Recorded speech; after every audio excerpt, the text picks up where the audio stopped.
Listening to Tapestry, a podcast by a music lover for music lovers. I'm your host, Kelly. Join me as I learn more about the common thread that weaves throughout our lives, music.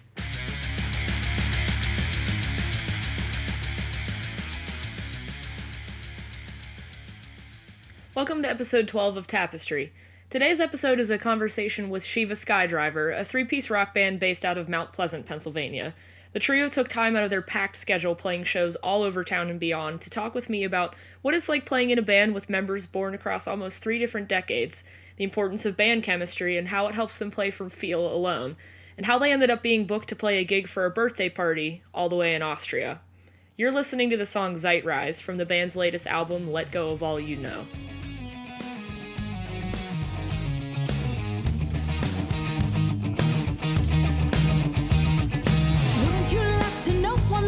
How we got here from another dream, speaking in rhymes and feeling all our senses. All the skies collide and the light began, and I found your body in my hand. What comes next when you're free from all defenses?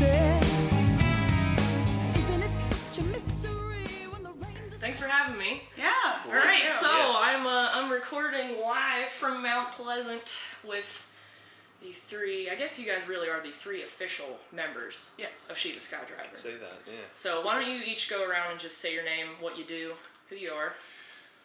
Start with the new guy. Well, hi, I'm the new guy. My name is Luke Seidel, and I'm the drummer for Shiva. I joined with them back in, I first got in contact with them back in, I would say November of 2017, and I got in contact with them through my dad, my uncle, who I've played music with in the past, also grew up playing music with Ed, and I guess they were looking for somebody at the time. I don't remember exactly, but my dad threw something out at Ed and was like, "Hey, yeah." You guys had a different drummer though before, correct? Yes. Okay, so you're the replacement. Yeah. And we got together. It was on my 18th birthday. We got together, met them, and just got along so great, and we planned on doing a show in April. At the time, I was planning on moving out to LA to go to music school. Same school Ed went to, actually. Musicians Institute, right? Yeah. Okay. Yeah. At the time, so we thought it was just going to be, we'll do a couple shows, and be fun. That was going to be it. And eventually, I was out in LA in May, and just stuff going on at the time, decided now's not going to be the best time to follow through with this, so I'm going to stick around, Greensburg for a while, and, as soon as I made that decision, the first thing I did was, called them. I was like, I don't know if you guys still need somebody, but I'm sticking around, and I would love more than anything to play with you guys. And dropping my anchor. Exactly. And that was it, pretty much. I got back, and, first day I got back from Austria, I was like, I'm coming over, I want to meet up with you guys, hang out and discuss how things are, what's going on for this upcoming gig and whatnot. Oh yeah, we got the message from Luke, I'm sticking around as we were in the airport to go to Austria. So that was a cool situation. Yeah. Okay. Kelsey. Okay, so I'm Kelsey James. I'm the bass player and vocalist for the band, and songwriter. Ed and I write all the songs, so I write a lot of the lyrics, and that's what I do. That's what you do. You guys all have the Ed connection, so. Yes, Ed Skiro, guitar player, founding member of this band with Kelsey, and derailer of conversations. That's and perfectly acceptable. I can barely wait for us to get on a topic for me to take it sideways. Yeah. Well, so here's a topic, and it's always uncomfortable to ask people their age, but I will say there's a significant age difference between all three of the members, within 10 years or so each, I would say, at least. And, I find that fascinating, but I just am amazed that you can keep everything together and you have similar music influences despite being from, 3 different decades. But, Kelsey, you were taking lessons from Ed, correct? Yes. And then it sounds like, Luke, you also kind of... You just must be the guy, Ed. You're just the guy around here that teaches everybody music. I was for a long time, and then started playing music with Kelsey and became so busy with that I had to give up giving lessons because there's so many shows. But yeah, when we started this, I had a band at the time that was sort of breaking up, everything falls apart at some point. So it was kind of breaking up, and Kelsey was a student of mine. She had a great voice. I would do these, exercises, you could say, with students where I would have them write songs, and just even if it was something very simple, just to sort of like flex that part of their creativity, and the stuff that she was writing showed me that even the simple stuff, that she could write a hook, and she had this other ability, and I thought, well, like you said, it would be interesting to have this big age difference, and I thought that not like a gimmick or anything like that, but like something actually interesting could happen as a result. It might not, but there was a chance that with all these different factors that would happen, and it did. Well, I look at your list of influences, and it's like, it is pretty shocking that you all kind of share some stuff, like, Kiss, Fleetwood Mac, all your cover shows you do too. I mean, Tom Petty, like Rush, The Who. There's a huge variety of stuff that you guys not only cover, but you use as an influence in your original songwriting, and that's crazy, because me personally, I'm a 90s kid, and for a long time, I didn't listen to anything older than me, which is dumb, because you're missing out on so much. So I think that's cool you can sort of incorporate that. But so with each of you, I sort of, I have some notes. I know, Kelsey, you played clarinet, and then you moved to bass. You're obviously the drummer. Luke, you kind of play bass, guitar, whatever. Ed, but why don't each of you guys sort of walk me through how you each came into the instruments you played? So when I was in when I was little, always my favorite bands, my favorite member was usually the bass player, and so that's how I decided on the bass. Bass players automatically get 10 more sexy points on stage. It's true. I'm sorry, it's just true. And I'm a drummer. It's true. That works for me. And so I kept asking my mom, I want to play bass. I want to take bass lessons, and so finally I did, and it was interesting because the teacher that I first had, would actually kind of make fun of the rock music that I liked, and he had me reading out of a book, reading music and showing me things that I was interested in, the things he was showing me because I was learning the bass, but I wasn't playing along with any songs by any of the music I was listening to, and but I still just really wanted to do it, so I took lessons off of this guy for over a year, and eventually it got to the point where I was I was enjoying playing, but the lessons weren't fun because he wasn't really showing me anything new and exciting. It wasn't fulfilling exactly. What you wanted to do. Okay. So we started asking around and came across Ed's name, and immediately my first lesson with Ed, it was really awesome. We sort of connected and loved the same kinds of music right off the bat. So after taking lessons, bass lessons from Ed for maybe a couple years, then that's when I picked up the acoustic guitar, and a lot of times when we play, I played solo last night, so played the acoustic guitar there, and when Ed and I do duo gigs, I play the acoustic guitar a lot too, so I play both of those instruments a ton. And were you in band and stuff in high school though? I was. I started playing the clarinet in elementary school, and yeah, I saw it hanging out when I walked in. It sits there. It doesn't really move from that spot nowadays. But when I enjoyed playing it in school, but then I'd bring the clarinet home and just didn't feel like practicing or whatever. I couldn't bring myself to practice for some reason, but it wasn't. But I totally loved it in school. And then I did marching band in 8th and 9th grade, playing the clarinet, and that you had to practice because you had to memorize the songs.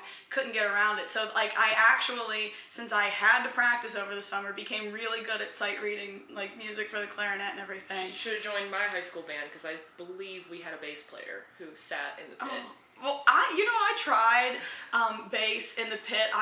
One year I did the pregame music on the clarinet and marched with everybody, and then for the halftime show, was in the pit, and I did not enjoy It's that. not as exciting. You I don't guess. get the full marching band No. experience. No, you don't. That's true. And also, the girl who, like, or the section leader for the pit would always turn the bass down. I'm like, well, that does not Well, work that's for me. unacceptable. That does not work for me. I can't have that. So, Okay. All right, Luke. What about you? Yeah, so like I mentioned before, my family just really like revolves around music.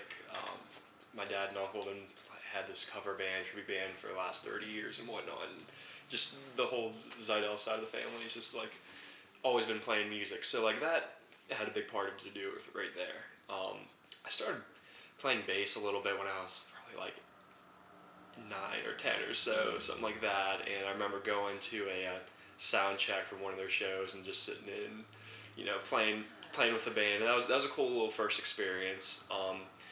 And I kind of let go of the bass for a little bit, but I had always had this fascination with my uncle's drums. I would go over there and I'd see this big drum set sitting in the basement rehearsal room and be like, wow, I really want to go back there and sit behind them and just mess around. I was too shy to ask to do that, but Story of my life. That's why I didn't start playing Right. drums till I was like 26. Right, yeah. There's so many things I can hit. But through other things, the big thing was, I know to like an older generation, it's gonna sound weird, but like people from like my generation, I guess, might be able to relate to this. The thing that really got me into playing drums, no doubt, I owed a Guitar Hero and Rock Band.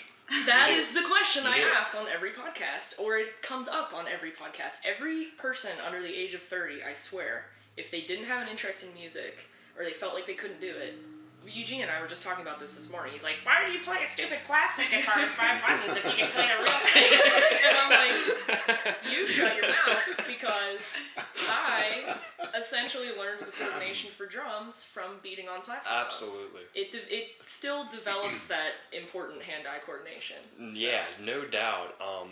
Yeah, so that, and just the music, like, the music I love came from that too, and video games in general. I know it sounds weird, but I remember playing Guitar Hero 2 for the first time, and Shout at the Devil was on there, and I was just like, this rocks, I love it. Like, It doesn't matter if it's fake, you know, like you still develop that coordination. I owe my music taste to the games, my family, and same with the drumming, and then, eventually I didn't get my first drum set till I turned 11, but like, the time leading up to that, I'd take the Guitar Hero drum set out in like the living room, and I'd turn on like a CD of whoever. Well, it was always Rush. That was the first thing I ever like really started to want to play was Rush, and I'd turn on, I always played to a live version for whatever reason. It was live in Rio. I always played to, and I would just play on these Guitar Hero drums in this little Scooby-Doo pan and just like do these rototom So you're parts playing up there. YYZ on like extreme hard mode because there's no feedback. It's just smacking it around. Exactly, and it was just the time of my life. I think for an entire summer of like 2011, my parents probably wanted to kill me because I had my Rock Band drum set set up on the upstairs floor of my bedroom, which had hardwood floors and no carpet, and I had the second pedal, so I'm going like all summer long playing Who and Between the Buried and Me, and my mom's like, shut the hell up! No! Eventually I got there and was like, maybe I should start working on my double bass, and I got another pedal. I broke mine actually on an extremely hard song, and I went to Google and I found out that you can repair a Rock Band drum, a kick pedal with a clipboard. I wish I had known did that. And I asked my dad, I said, Dad, where's your hacksaw? And I took a clipboard and you trace out the shape, and then you drill holes in it, and you can just reinforce the broken pedal with like a clipboard or like a hard laminate or something. I wish I'd known that, because one time I had like a hissy fit and I smashed my remote controller on a pad and it broke, and I was... What was the song you were trying to... Oh no, it was a different game. See, I specifically remember that I broke my Rock Band drum, my kick pedal to Xenochrist by the Faceless, which is insanely hard, and I just like literally broke it in half. But anyway, okay, that is so validating, because everybody picks up music in their own ways, and it could be like, how a lot of times musical families, they'll make sure their kids are like, oh, my baby's 2, and I noticed that she's smacking pots and pans, so we're gonna put her into music lessons. Like, you just kind of know, I guess, at a certain point. I wouldn't say anybody really like pushed me or forced me. I think I kind of just kind of found it for myself, and was just encouraged from there on. Like, I was real into sports when I was younger and whatnot. But once I found music, like, I don't know, I felt like that was something I loved and I had to pursue. And, I started taking lessons from what would become my high school band director, Mr. Tychinsky, and he was a percussion and drum major. And just genius player. I studied with him for a long time, and he taught me about sight reading and everything theory-wise so much. And yeah, he's a great guy, taught me so much. And then a few years back, I came in contact with a guy named Matt Muckle. He lives in Pittsburgh now, but he was a session player who did a lot of work in LA in the 90s and 2000s. He played with John Wade, George Lynch, Paul Gilbert. I think he did something with Buck Cherry for a while. Cool. So I've been studying with him lately, and he's helped me out with just the fine details of stuff, and also getting me some pretty nice connections and moving forward with him in that way. So, Right. Yeah, so you have a solid music foundation. You just picked it up, and then Ed, you're kind of the teacher of both of these two people. So how did your musical career take off? I don't think Luke knows this about me, but I started out on the drums. I don't think I did know that. No, I don't that think little I did know set You heard that's it out here in the first. rehearsal room. And that was the first instrument. I played that for a while, but I think, like, listening to your stories, realizing more, like, my generation, there was less, organized education for rock music. Probably when I was growing up, it was more, even the teachers that you could go to, that's a big part of the reason why I didn't start taking guitar lessons till I was 12. Because I didn't want to, I felt like everything, that it would be like school. And I didn't like school, so I didn't want to, in my head, I didn't want to ruin this thing with like, oh, no, they're going to turn music into school.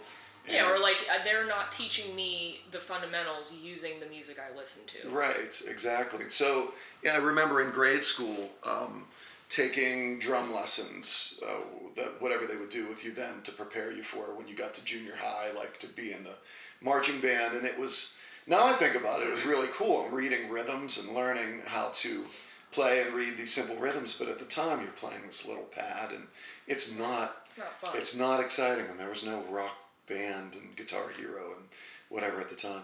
So when I got to junior high, I heard about this kid who, everybody was telling me about this kid who ended up to be a friend of mine, Ron. And he, was playing AC/DC and Ozzy and Van Halen songs. I'm like, where is he learning to do this? And then heard about a local music store here in Mount Pleasant that had a teacher, or a few teachers who were teaching those things. So then, all of a sudden, I was, all into the lesson, organized lesson aspect of it. But that's how that started. And my teacher really, he would learn things in front of me by ear. Yeah. So I would take him a cassette, or, or he would ask me. I remember those are the two ways that I would learn things. Like he would say, what are you listening to? And if he already knew it from teaching someone else, he would just teach it to me. But if not, I would take a cassette to him, and he would sit there. He had a cigarette, and smoke's going right into my face. And he would, with this little old cassette with the one speaker on the top, rewind the part, and he would slowly figure out the notes. Yeah. And then next thing I know, he's playing this song in front of me. So I watched somebody figure things out by ear right 2 feet away from me. And so after a couple of years, I started to develop that skill, and so then this is still all when you were like 13, 14? Yeah, from 12 to 14. And then the only other time before music school, for a whole school year, I took like classical guitar lessons at Seton Hill. Yeah. And they had some kind of program where where you could take classical guitar lessons there. And those were the only, outside of music school, those were like the only two organized sort of educational things. So you went on to the Musicians Institute in LA, correct? Yeah. And then Luke, you said you were going to. Yeah, I was accepted, and just stuff going on in my life just decided Okay, and hang then around for a Kelsey, while. you didn't go on to any kind of formal music education after that, did you? Right, not Okay. music. Yeah, I did go to college, but not for music. So, but I obviously always kept playing music. Right. So I just kept What- learning on my own. What's your degree in? Communications. Okay. So it was something that I was able to apply to music without it actually being music. Right, and you're kind of the sort of the ringleader for like the social media stuff, Yeah, and you manage yeah. the Shiva page and everything. Yeah, correct? so Okay. it was useful in that Relevant, way. Yeah. So as you guys are as a band, I mean, when I was in the research phase of this, I gotta say it is extremely impressive to me. You have played over 1,000 shows.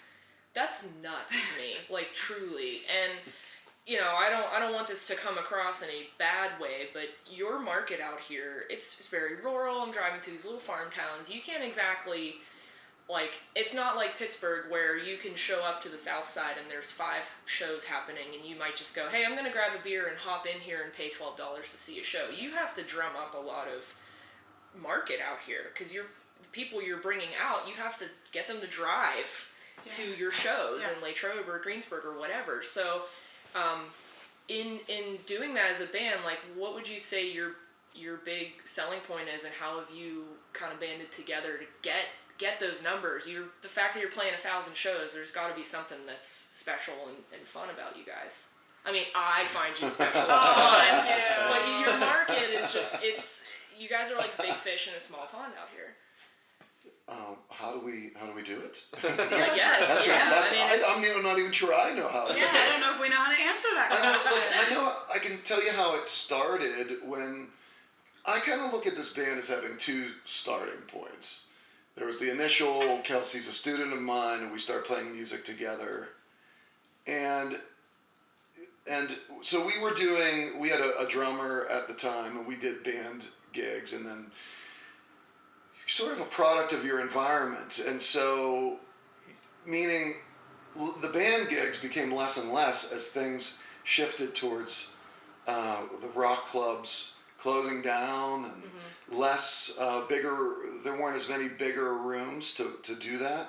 So the shift towards having acoustic duos started to happen around the same time. And so during that initial phase while you were like finishing up high school and you were in college, like that was going through that transition. So you and I were playing a lot of duo gigs, and Shiva kind of has 2 faces in a sense, because I know, you know, Kelsey and Ed, you guys do your own acoustic stuff, but then the band as a whole, like, you're, in a sense, you are still doing all those bigger shows. Like, I just think it's impressive that you're able to do that all, but continue. Thank you.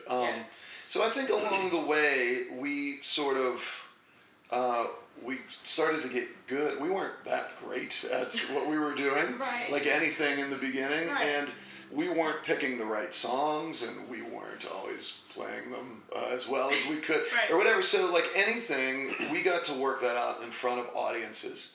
And we got to get... You're still though talking about your original music that you've written together, or is this like your... No, I would say a combination of the 2, because we did write music from the very beginning as well. So that was always running side by side with playing cover music. But you know, we had so many gigs. There were just all these opportunities to play in the beginning, and I think that sort of started from my old band. And I had all these connections, and we played probably 160 gigs a year or something like that. So I had all those connections, so we would play a lot of gigs, and we got to, like I said, you do it in front of an audience, and it forces you to get better and better at it. It's different than if you are in a band that plays 1 time a month or once every other month. That's great too, because you can spend all that time in rehearsing, and then get out there and have this hopefully polished thing. But we were like a combination of that. And we were half ragged, half polished. And like I said, you work it out in front of an audience, and then you just get better and better at it in front of an audience. So, excuse me, from that, I would say that you start, people who like you start to find you, and they stick with you. And this whole like social media is happening along the way there too, and certain things that would just be like, you'd just be connected to your friends on Facebook or whatever. Then Facebook became this thing where it was about connecting with people with your business and all that. So it was easy to keep in touch with new people that we were playing for, and so it's sort of slowly, that stuff slowly develops, and now we just have a lot of resources for playing shows. I picked up on that immediately, honestly, because I kind of have you guys to thank, sort of, for my dating life a little bit. Because You're welcome. Well, thank you. Your debut show for Let Go of All You Know back in December at the Lamp Theater, that was really my first date with Eugene. So he was like, hey, you want to go come see this band? And I was just like, oh, they sound kind of cool. Like, I listened to a couple songs. I was like, sure, like, I'm never going to miss a chance to go see a good show. I'm honored that we were a first date. Yeah, that's special. First date, awesome. we were at the Peanut Gallery, back row, and I was like, shit, this is awesome. I was like, this guy's pretty cool too, but this band's awesome. But like, what I noticed immediately in getting to know a new person, getting to know this new crowd of people, like, you guys have a significant following. You have regulars that come out to all your shows. You have people who show up to everything. Like, even at the Skiro and Jingles thing last night, there were people, I was like, oh, I remember running into them in the bathroom at the debut show. Like, that's very important for a band's success, I think, is to have those people that are always going to buy your tickets. They're going to come see you guys, whether you're playing at the Ramada or a winery or a bar. Yeah. And, like, how important is that regular kind of consistent fan base? It really means a lot to us. It's half of the reason why we do this. We write this music and play it because it's fulfilling for us, but we write music to connect with people too, and so, like, we have these deep connections with people that we would have never known otherwise. So it's a really special thing, and now, like, these people who would have never met each other are becoming really good friends, and we've been getting feedback on the new album, and it's been positive, and that the songs are kind of speaking to these people, and that's a really awesome feeling. One thing that happened, it must have been 2 summers ago, we had just written the song Searchlights that's on the album, and so we played it at a gig, and it was just the 2 of us. It wasn't a band gig, so it was a duo gig. Here's a new song that we just wrote over the last couple of weeks, and it didn't even have a name yet. Yeah. And we played it, and it got an okay reaction, and it was good for us to play it too, just to see. That's one of the like phases in the songwriting, is how does this feel in front of an audience. So, like, that went pretty well. And then the next weekend at a gig, a friend came up and said, "Can you play that new song?" He goes, "I'm still trying," and I'm like, "Oh my gosh, You remember it. How do you know the words?" We played this song one time. It's just been written, and that was such an incredible thing. Like, that, that was a very good feeling. Yeah. So, yeah. Oh, that's crazy. That's gotta be, that is such a nice feeling to get. You should get the validation for your art. But so the new album, Let Go of All You Know, I know kind of the theme of it, in a sense, is like kind of reaching to these new levels as a band and trying to change your perspective on things. Like, Yeah. what part in your lives were you guys all at that sort of led to the themes on this album, and how did that all come together? Well, I think just, like, for me, I don't know, I don't have a specific point or a specific thing to point to, this is what happened that influenced everything, but just going through life every day, sometimes you're thrown a curveball, things change, things usually don't go the way that you're expecting them to go, things come in waves. That's something Ed and I always say, things come in waves, like, a bunch of good stuff will come your way, and just one after another, and then a wave of things not quite going your way. And I think just through living, learning things that I had been reading, yeah, like to let go of all you know, meaning don't be married to any particular ideas and just being open to whatever is going to be thrown at you and not needing to have expectations of things, because like I said, when you have expectations, they a lot of times don't go that way. And when new things are thrown at you, to embrace them and roll with them, and not like letting go of superstitions and things like that, not having to be attached to things like that, superstition. Yeah. I know the debut album, I listened to that one too, and it's certainly not a bad album by any means, but this new release feels like you guys have really come into your sound. It's a more mature sounding album, I think, and that's great that you're able to kind of pull it together. But with the songwriting process, like Luke, you're the newest guy in the band. Were you fully involved in all the writing, or did you know, Ed and Kelsey kind of had it done and you sort of came in later? Yeah, so when I first came in, they had, I would say, the majority, if not all, the material written at the time, and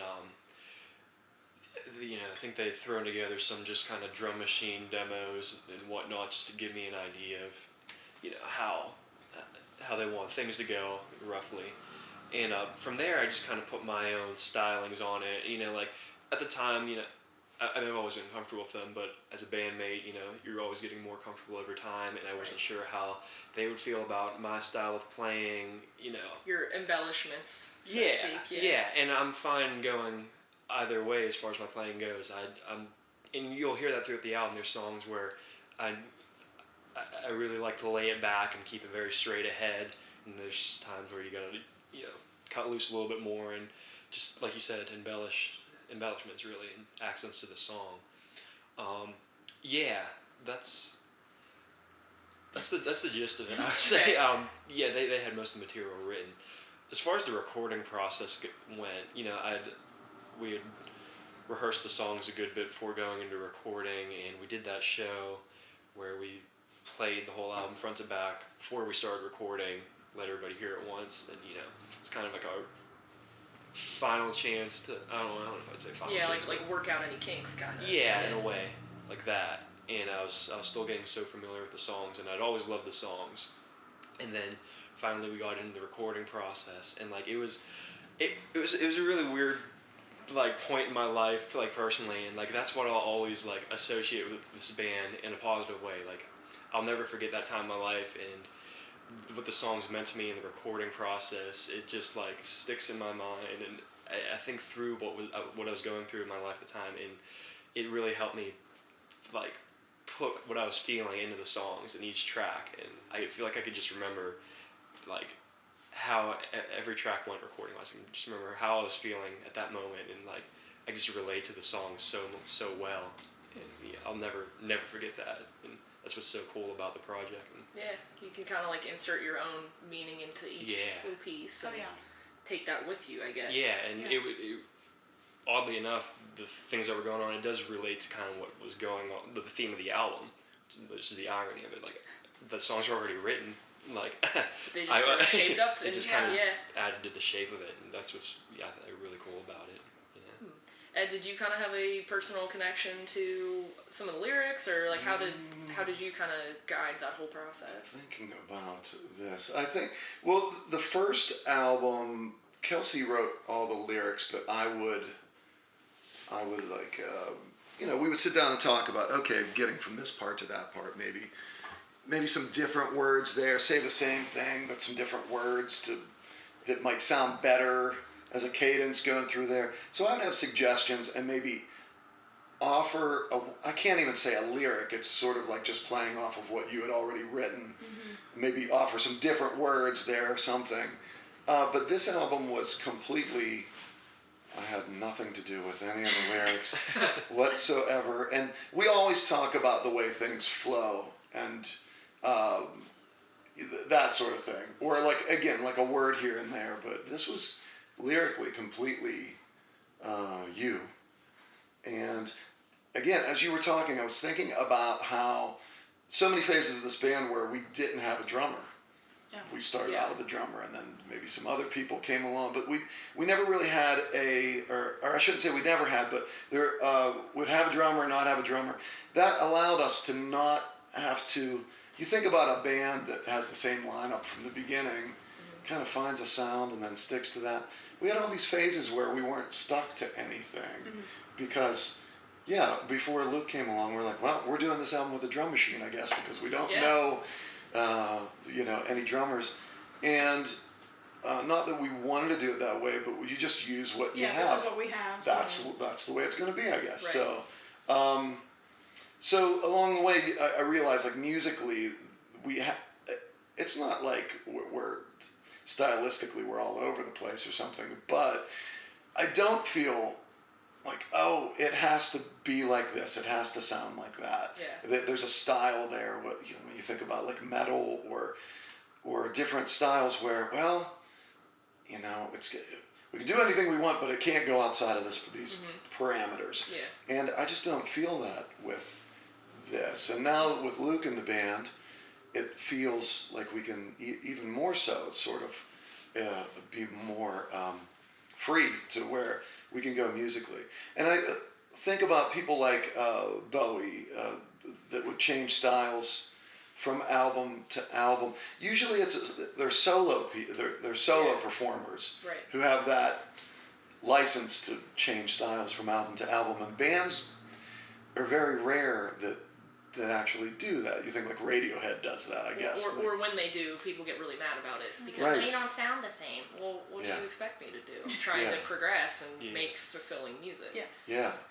So my feeling about the band is that it is a band, but at the same time I feel like I'm in a supporting role to Kelsey's voice, and that we can write any kind of music that we want, because as long as it's her voice, that's the thread that runs. Yeah, you're the heartbeat of Shiva Skydiver, and you guys are just kind of playing to that whim, I guess. Yeah. And I think maybe some people, musicians would get frustrated with something like that because they would want to stick to a style, but those are my favorite bands, is what you even think about. We take for granted, you think of Led Zeppelin and you think of like, they're this thing, Led Zeppelin is this giant rock on the hill, but they were like that, changing style from album to album. And look at like how people get mad about, everybody says, I think it's a universal thing that In Through the Outdoor was their weakest album or something like that. And to me, that was, if things were different and they had gone on beyond that, that would have been such an interesting little turn that they made in the middle of a long career. And so that's what I feel like. We can use any sort of instrumentation that we want. And we had some strings on this album, and we have some ideas of where to turn on the next album that go in a little bit different direction. Did you guys have I can't remember from the debut, did you have, was it a stand-up bass player or a cello player? Yeah, He plays Arco bass. Arco bass. Oh, I don't Which even know we what had that never is. heard of Cool. until- Well, when are you getting a Chapman stick and kazoo and stuff on your next album? Maybe on the next And one. actually, I wanted to ask you that too. Is it John Charney? I think Yes. you're Yes. kind of supporting.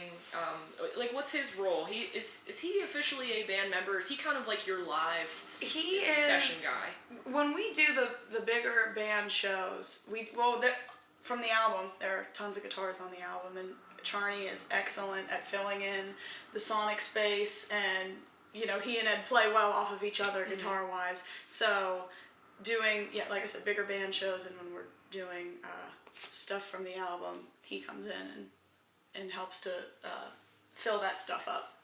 Yeah, Gotcha. so he has his own thing going on. He's put out like 6 or 7 albums himself, and so he has his own sort of career going on there. So he's a part of the live thing, and we'll see if we can get him to record with us next keep time. bringing him back. Yeah. No, he was fun to watch because he struck me as very serious. he had his little, I don't know if he was like reading chords or tabs or something, but he kind of had his little book, and he was like, I'm doing my thing. Yeah. And then Kelsey, you're like a phenom up on stage, and Luke, you're going nuts on the drums, and you're like, all three of you guys have a very distinct stage presence, and Charney was just like, yes, I'm guitaring right now. Yeah. It was very serious. Yeah. I love bands like that, and band I always associate with that, like every member is equally famous isn't the best word used, but well known. Chili Peppers per se, Oh, totally. and I guess you say Motley Crue, but I always think of Chili Peppers as being one of those bands, and they're all so distinct in their stage presence. And they got this cool attitude uniquely about them. That's half the fun, though. Oh yeah, we probably balance each other out pretty well.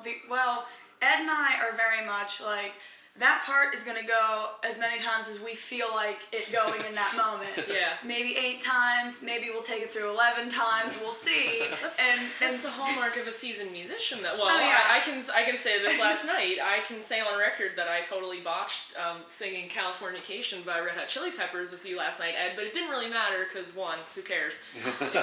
but two, like, you just know, you just have the feeling, you're kind of like, there's that unspoken electric kind of, all right, next, like, all right, you might have missed that verse, but we're going to start here, and just roll with it. Yeah, and it's fine. You just have to develop that, I guess, over the years. That's a thing that you can't I feel like you can't really teach a person. You just have to have the chemistry.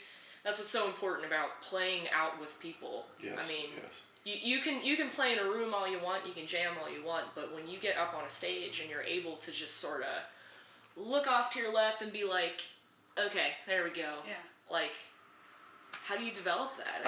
Again, going back to doing it in front of an audience and the more comfortable you are, I think the more entertaining it can be, the more the audience can connect with you emotionally about what you're doing. But that takes being comfortable. So again, spending, this is over 1,000 gigs that we've played together. You get so comfortable that you know that whatever happens, you're never going to fall on your face. And if you do, you have to be afraid to fail, I think, a little bit. Yeah. And I think that was so important. If you look back to like where rock and roll started, coming out of blues, what the blues became in the 70s, 80s, it became so structured and sort of, not all of it, but there's a certain type of blues that is very not fun, and is lacking everything that blues is about. And then you go back to people like John Lee Hooker and all those blues artists, let's say the early blues artists, they weren't playing. It wasn't super structured. They you hear the term 1-4-5 in blues and switching between those 3 chords. They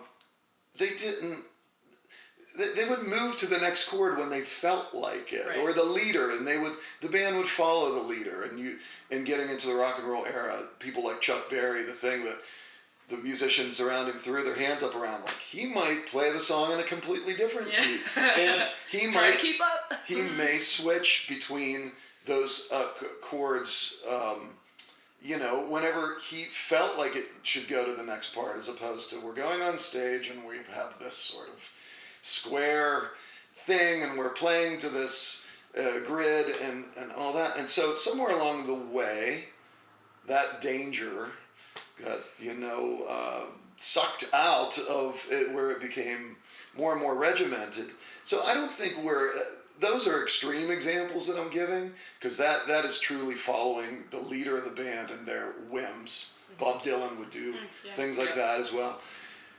We're not that extreme, but I think we do lean on that sort of 60s and 70s mentality of feel your. Obviously, you're presenting something here. It's not chaos, but you're feeling your way through that and letting that performance be completely unique. And I have nothing against people playing to tracks and all that sort of things, because that's one way it's one form of entertainment. But this art form is the danger of things going sideways is part of the fun Right. of it. I think a lot of musicians are constantly competing against themselves, and like I'm thinking of you, Luke. I know you love Rush. You know, I'm a big prog nerd, and I think about a lot of the music I listen to. It almost sometimes feels like the musicians are trying to replicate the same performance. It needs to be as technical as possible. It has to be as, not to say unfeeling, but there's not a lot of room for breathing or emotion per se. So I love that you guys kind of live in a sonic space of the very Kiss, Led Zeppelin, kind of that like just feeling it out, having a good time sort of thing, and that totally shows through in your live shows. Cool. So I don't know. There's definitely a power in that. Oh yeah. And I think another part of the chemistry thing is, like, what's really big about is our personality. Like, we're all so similar personality-wise, and, like, I haven't been with them that long. They've been together so much longer than me, but I just kind of, like, got in there and just got so comfortable so quick, and that comes from being, similar personality-wise and taste-wise, and, like, that just helps so much, I feel like. That's something you can't... I don't get the sense that you guys have a ton of band drama. Like, you think about a lot of bands, they're always in the news, or they're on, like, Metal Injection or Loudwire, and it's like, oh, so-and-so quits, or so-and-so has drug problems, or so-and-so has whatever, and, like, you just if you have a lot of really strong, loud personalities that are all trying to do different things, I feel like it's never going to work, but... Yeah. And being flexible to know... Nobody's going to throw a fit if something doesn't go their way.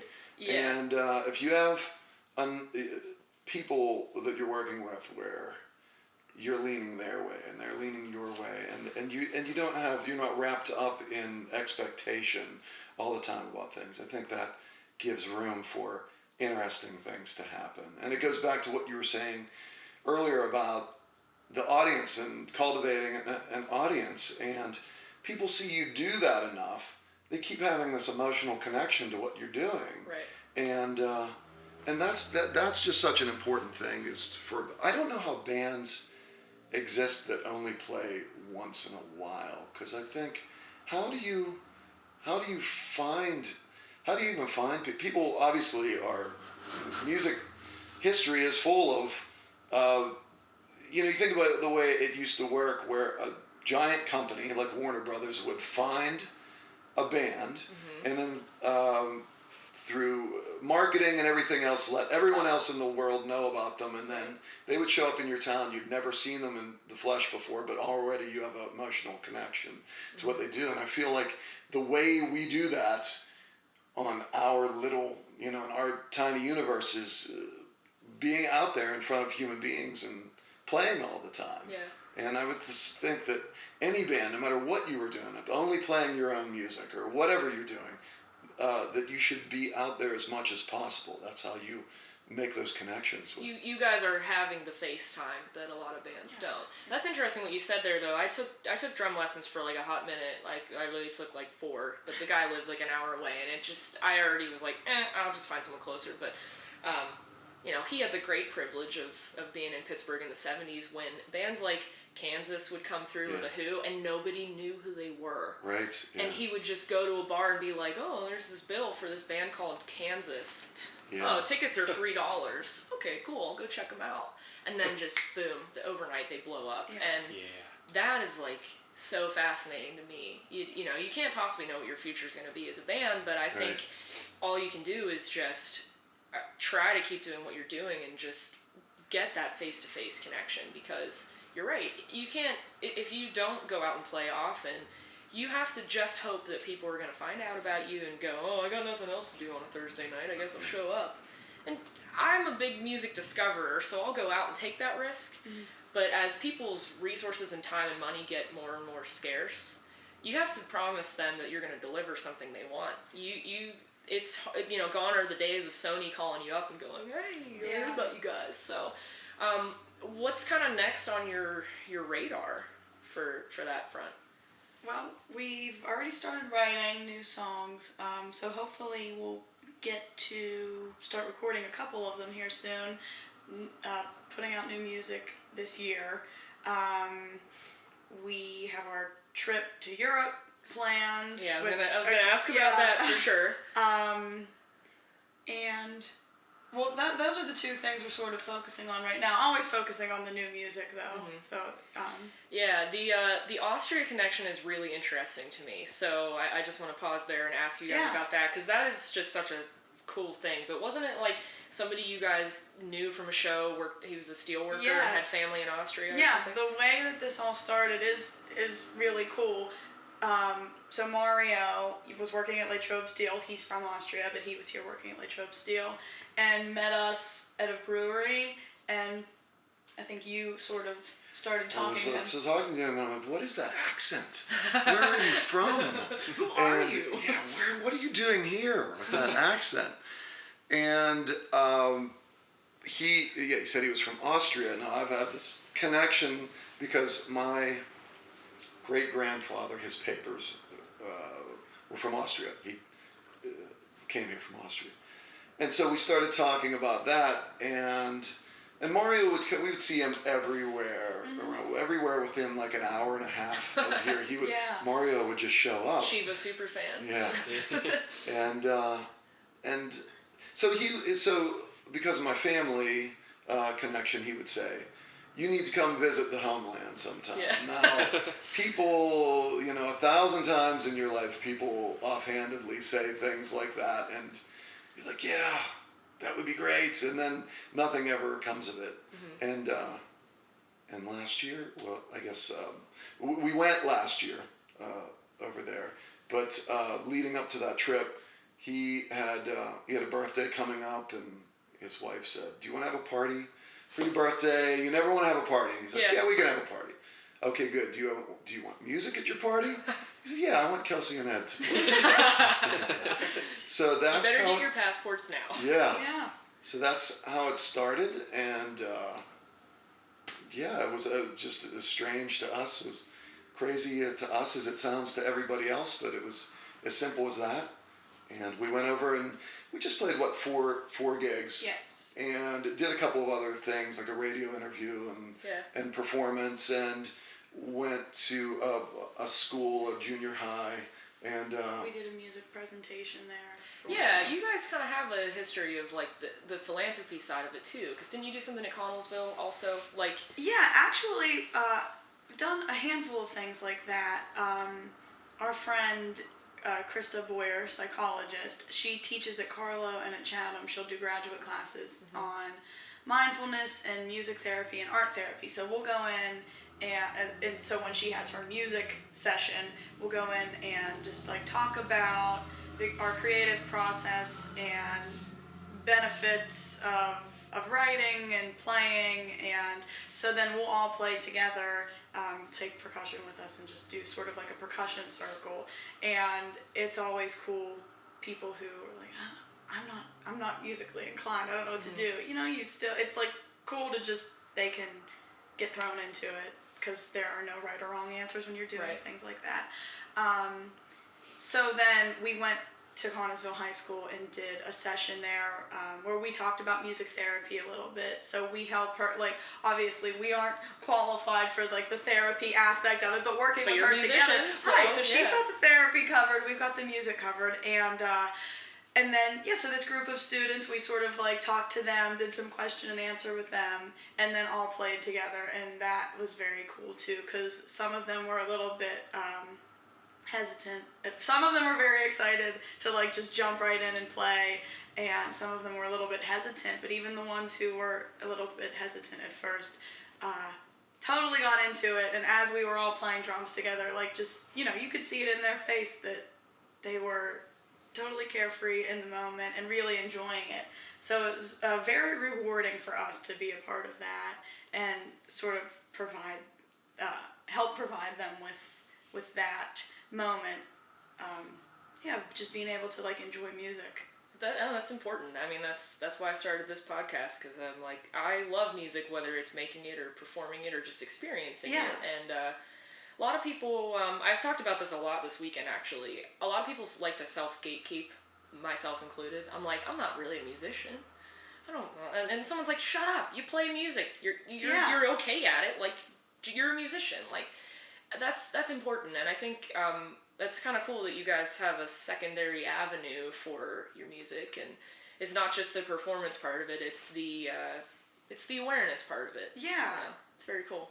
If you think about it, this idea that people who play music do it on an elevated platform with special lighting on them, and there's an industry behind it that gets it there, and we all look up to these people. That is a pretty recent phenomenon, if you think about it. For thousands of years, human beings are playing music as just a social thing, where you didn't think of, there might have been one guy in the village who was better at, you know, drumming, a certain drum than everybody else or whatever. But it wasn't, we weren't like, you're not allowed to play that because you are messing everybody else up. Yeah. So for so long, all through human history, that was what music was. This idea that only people who, you know, that we look up to as heroes or whatever, that they're the only ones, that those are real musicians and everybody else is sort of some lesser. That's really not what it's truly about. And someday, you know, everything that we think is important, all our record collections and all that, there will be all new music that comes along and replaces all that for the people who are living in that time. So yeah, I think doing these classes and any kind of you know, the whole hippie festival drum circle thing. Yeah. It's kind of easy to sort of, again, to almost, you know, for people to be cynical about and make fun of, but it's a communal thing, and it kind of takes music back to its source and its roots and what it's really about, as opposed to, like I said, Eric Clapton is a real musician, but I'm just the pointing to the Kiss little I don't want to call them taxidermies, but they're like little Kiss busts. That would on be the wall. cool if you had their actual heads on the It sounds a lot cooler if you call them taxidermies. So we'll go with that. I have a friend, he was one of the ones I interviewed, George Torres from the band Deeply Woven. They're great, and he one day sent me a picture. He goes, "Oh, guess what my buddy just got in at his shop." I guess he has a music store in northern New Jersey. And he's like, he just brought the actual physical guitar of the guy who had passed away in Guar. The guitar that's like made out of flesh, like it's coated, and he's like, this thing literally stinks. Like it's like in the case. He's like, can you imagine like after shows and shows of playing that, and it's rubbing up against you with sweat and the hot stage lights? He's just like, he's like, I just wanted to share this with you. Thought you would think it's cool, and I'm like, I can smell it from here. Nasty.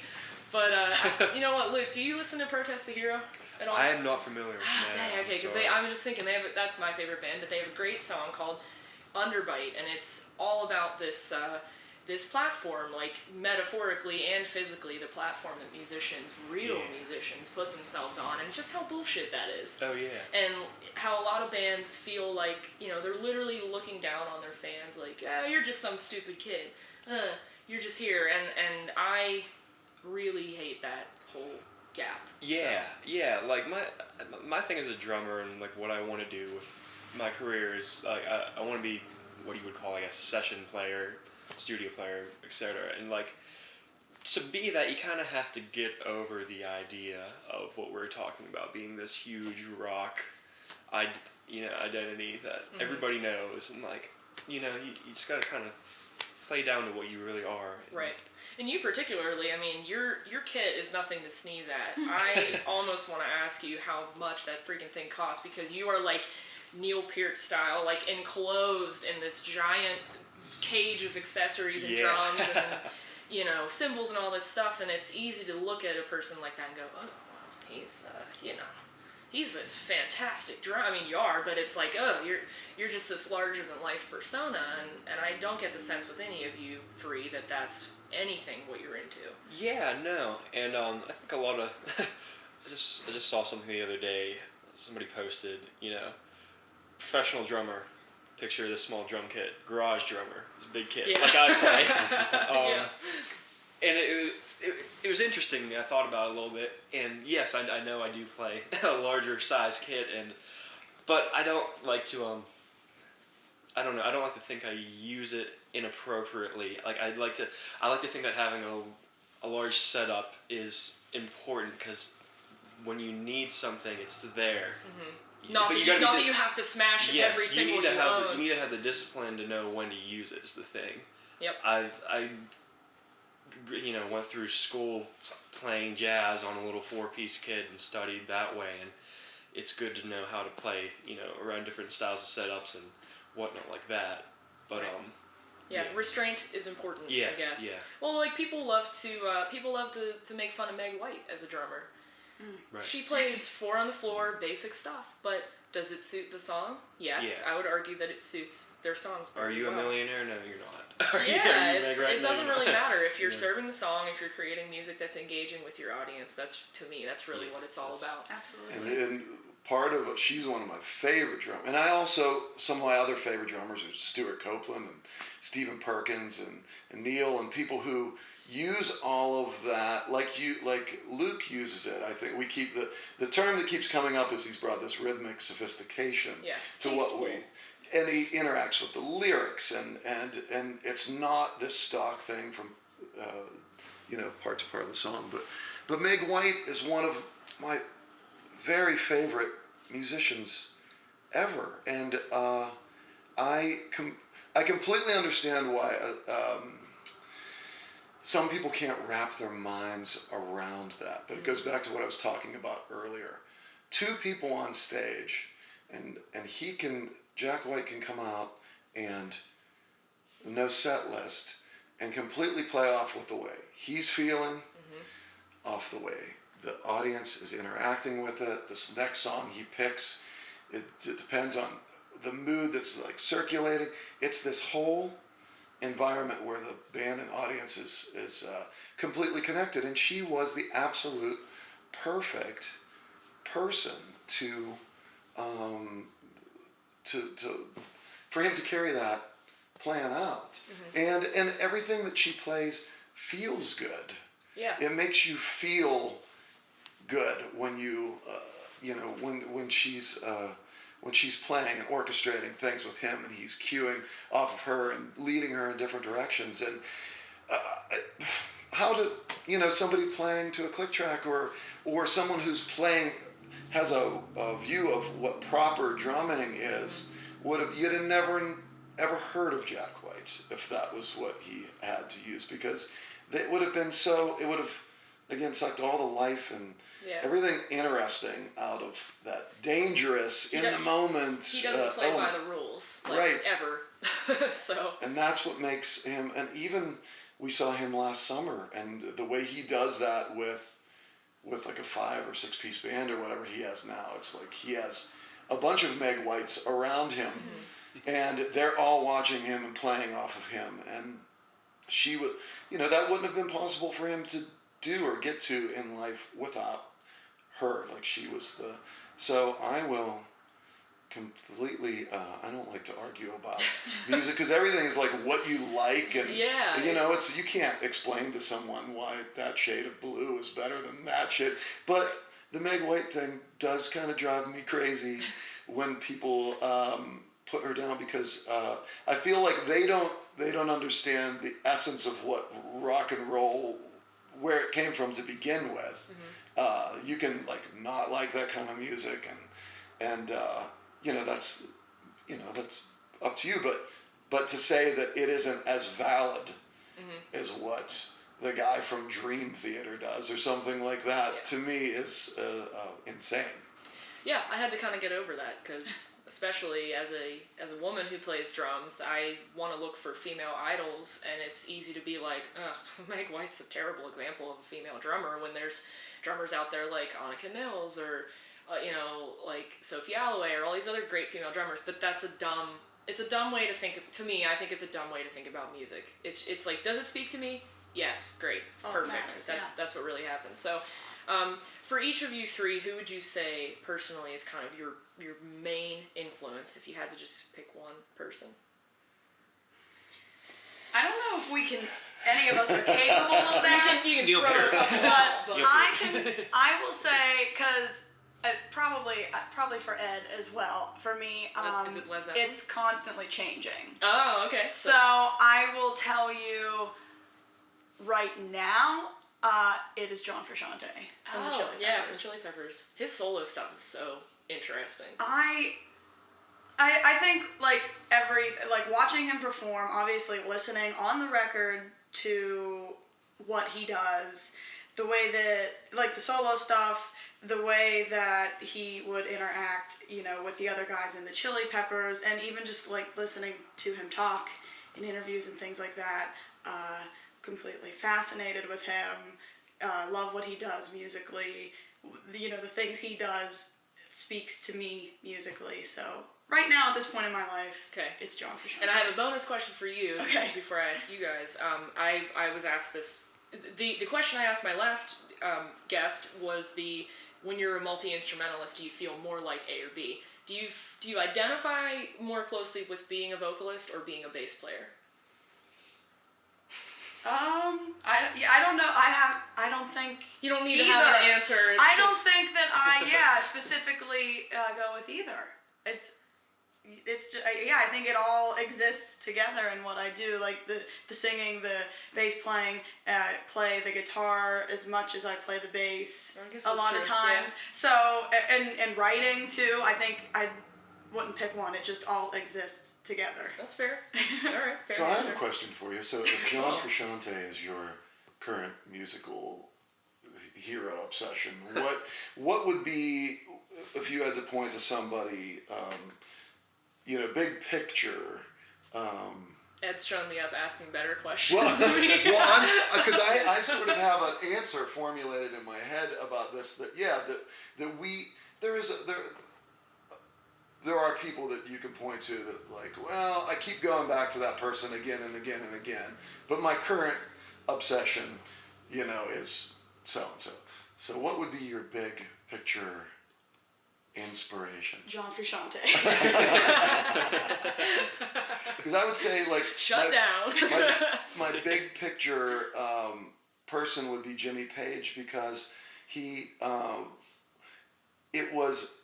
somehow he was this everybody looks at him as a guitar god, which he is, but he fit perfectly inside of a band framework. Yeah. Too. Somehow we look at him as the guy up on Mount Rushmore, but at the same time he wasn't doing that obnoxious guitar player thing where you're stomping all over everybody else. He had 3 other geniuses in the band, and they were all allowed to everything that they did was allowed to rise and exist and sort of weave together. And he's like the ultimate.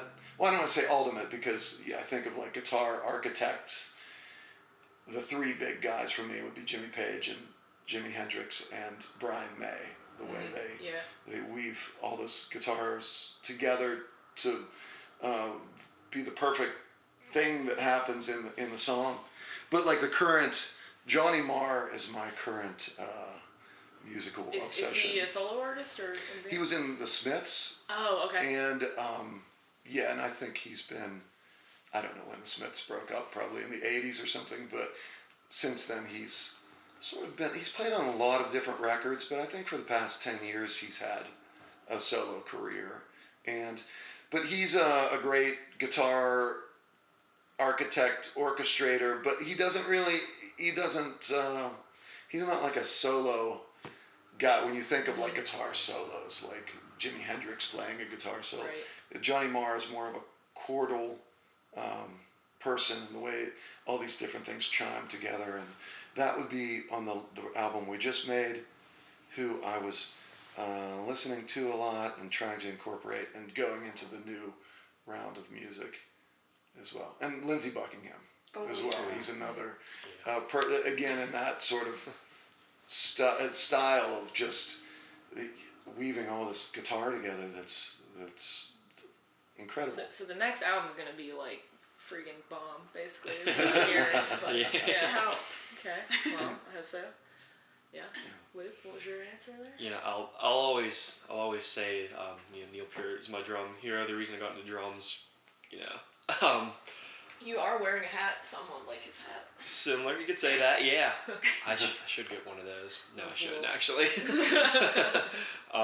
You recently, kind of similar drummer to Neil, but different in its own way. I'm just really listening to a lot of Primus and Tim Alexander. I know it's such a weird band. One of my favorite Primus bands. sucks. Yeah, you got it. But I'm fascinated with the combination of styles going on there between the funk and the prog and the metal. And I think his use of like the double bass drumming is so unique and appropriate and not too overkill or anything. There's just so many ways I can go with this answer based on what I want to play, or I could name any studio drummer, whatever, playing songs that are more straight ahead, more groove based. But if I'm writing something or playing something more open, free, then I lean more towards the Peart Alexander style influence. Mm-hmm. There's just so many different ways you can go about it. I guess they can all kind of do all those similar things, but Well, then you're really gonna hate what I think should probably be my last question. I always ask everybody this: is if each of you had to pick 3 albums that you had to listen to for the rest of your life, and that's it, what would they be? I gotta think about this. You guys go. I also have to think about this. Oh, When I first started doing this, I used to send the questions to my guests, and then I realized that kind of pigeonholed me, and it just felt like, oh, what if I don't get to my whole list?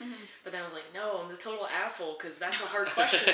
That's a hard question to answer, and I'm like, nah, I like the surprise. They can, they can think about it on the spot. Again, we all have our like current obsessions. I'm sure that what you're listening to right now. So my physical graffiti, let's say. There's a Queen live album that I've just recently realized through the internet that a lot of Queen fans hate. But what is that called? What's the live? I forget. It's from 1970. It's one of my favorite albums. I don't know the title of it. Yeah, but that Queen live album is just, the guitar playing on it, and it just really captures. I think it captures like the spirit of that band quite a bit. But lately, I've been just obsessed with the sounds of synthesizers. So like modular synthesizers, or just like keyboard stuff. Everything, and through all eras of music. So I have been going back through my collection and just anything with those sounds on it. I was listening to the Wall of Voodoo album over the past couple of days, and some of the greatest synth sounds ever are on the Depeche Mode Violator. So I would pick that as my 3rd album, and I may regret it a few months into when that obsession with synthesizers passes. But it's such a satisfying thing to my brain right now that Interesting. Those would be my 3. Okay. I mean, I can always edit out the.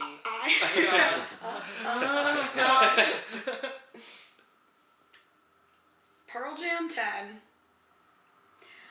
I'm trying to think of which Chili Peppers album I would choose. Do I take Stadium Arcadium because it's a double More songs. album? More Get songs. more More bang for your buck. They're all good, so you couldn't go wrong with any one. Whichever one I pick, I will be missing the other ones. Californication. Hey! And then I'm like, should I pick something lighter for? Are we on an island? Is that? A lot of people ask me that. Like, is it like Desert Island last 3? I'm like, I don't know. You're floating in the metaphysical plane somewhere, neither in life nor death, and you can only listen to these 3 albums. That affects my decision for album number 3. Where am I? And so I'm really nowhere. Do any of us even really exist? Don't get me started. I just can't believe that I can't remember the name of that Queen album. You have time. It's totally my favorite. Yeah, I love so it. much. I've been listening to it since the day it came out 117 years ago. But You have- just cannot remember the name of it. You have time to think about it as I think about album number 3. Yeah. I can also, I didn't get your Wi-Fi password or else I could Google it and pull it up, but... I'm trying to do that thing where you remember it without relying on technology. Like they used to do back in the olden days. Yeah. Right. My boss actually, he kind of jokingly, but also seriously, is like, don't Google things. Just don't Google things. So he's like, there's a freaking dictionary over in the corner. You kids need to go use the dictionary. I'm like, all right, fine. Kelsey, you're really... And I'm taking this very seriously. Yeah. Okay. Kiss Alive 2. Ooh. Okay. Nice. Okay. As I'm sitting in a room surrounded by Kiss everything, like, well, there's a Chili Peppers painting. Did you do that actually? No, I didn't. Okay. I found it and was very excited. Chili Peppers painting. There's the Kiss heads on the wall. Like, I should have walked into this room and gone, I wonder what albums Kelsey's gonna pick because I'm at your house. Man. Alright, Luke, you're in the hot seat. Yeah, seriously. Number 1 probably would be most recent Rush record, the Clockwork Angels album. Probably my favorite. I'd take that as one of them. Oh man. I just anytime. More than 2112 isn't like 2112 in your Instagram handle. Oh, it is. Yeah. Oh, it is. But yeah, man.